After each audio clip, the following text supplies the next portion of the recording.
जब रात का अंधेरा छाता है और वातावरण अजीबोगरीब महसूस होता है तो भूतिया कहानियाँ सुनाना बहुत रोमांचक होता है। किसी पुराने हाथी घाटी में, जहाँ कहते हैं कि रात को भूतों की आवाजें सुनाई देती हैं, एक रोमांचक कहानी है। एक बार की बात है, एक युवक अपने दोस्तों के साथ हाथी घाटी का रास्ता चढ़ रहा था। रात के समय जंगल की गहराई में वे भूतों की आवाजें सुनने लगे।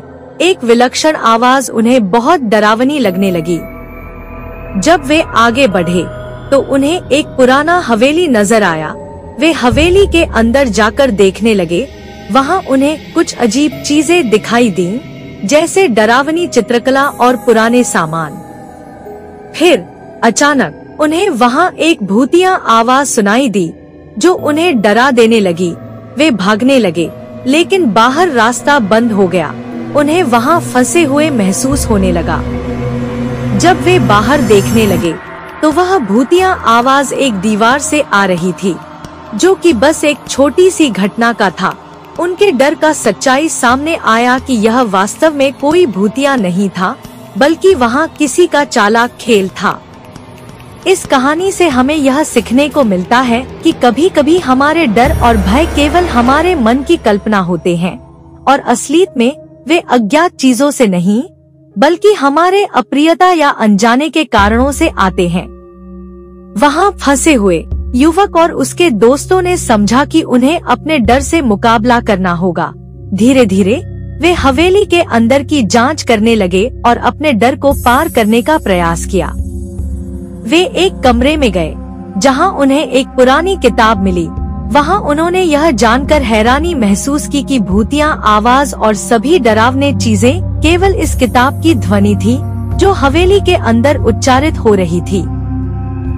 यह अनुभव उन्हें एक सीख देता है कि जीवन में हमें कभी-कभी वास्तविकता को समझने की आवश्यकता होती है और हमें अपने डरों का सामना करना होता है। वे अपने डर को नकारने के लिए साहसी बने और समझे कि डर उन्हें केवल वैकल्पिक वस्तुओं की आवाज से आता है, न कि वास्तविकता से। इस अनुभव से उन्होंने सीखा कि सच्ची साहस ज्ञान और समझ का होता है, जो हमें अपने डरों का सामना करने में मदद करता है। उनका यह अनुभव उन्हें एक मजबूत और निर्भीक व्यक्तित्व देने में मदद करता है। उन्होंने उस पुरानी किताब को संदेश के रूप में लिया और उसकी बातों से अपने दोस्तों को प्रेरित किया। उन्होंने समझाया कि डरना और भागना उन्हें हानि पहुंचाता है, लेकिन समस्याओं का सामना करना उन्हें मजबूत बनाता है। वे साथ मिलकर वहां की वास्तविकता को समझने लगे और हवेली में चल रहे चालाकियों का पता लगाया। उन्होंने हवेली के मालिक को सूचित किया और उन्हें चालाकियों के खिलाफ कार्रवाई करने के लिए प्रेरित किया। इस प्रकार उन्होंने अपने डर का सामना किया, समस्याओं का सामना किया और अपने साथियों को भी साथ लिया। उनका साहस और संदेश ने न केवल उन्हें बल्कि हवेली के अन्य लोगों को भी प्रेरित किया और उन्हें समस्याओं का सामना करने के लिए उत्तेजित किया। इसके बाद उन्होंने अपना सफर जारी रखा, लेकिन इस अनुभव से वे सब एक नई सोच और नई ऊर्जा के साथ वापस लौटे। उन्होंने सीखा कि डर को पार करना ही असली विजय होती है और उन्हें सच्ची खुशियों की ओर ले जाता है। और उन्होंने अपने साथियों के साथ हवेली से बाहर निकलते हुए आत्मविश्वास से भरे आंतरिक जंगल की ओर बढ़ते हुए देखा कि रात का अंधेरा भी उनके साथ नहीं है, बल्कि वे अब सच्चाई की ओर बढ़ रहे हैं।